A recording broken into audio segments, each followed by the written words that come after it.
Crops বা ফসলকে সাধারণত দুটো প্রধান ভাগে ভাগ করা যায়, রোপণের সময়কাল হিসাবে আর ব্যবহার হিসাবে। রোপণের সময়কাল হিসাবে বিভিন্ন জায়গায় ফসলের শ্রেণী বিভাগ করতে গেলে দুটো ভাগে ভাগ করা যাবে, রবি ফসল এবং খারিফ ফসল। রবি ফসল বলতে গেলে শীতকালীন ফসলকে বোঝায় যায়।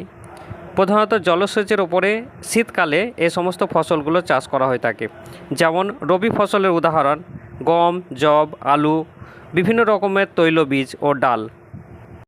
খারিফ ফসল হলো বর্ষাকালীন ফসল।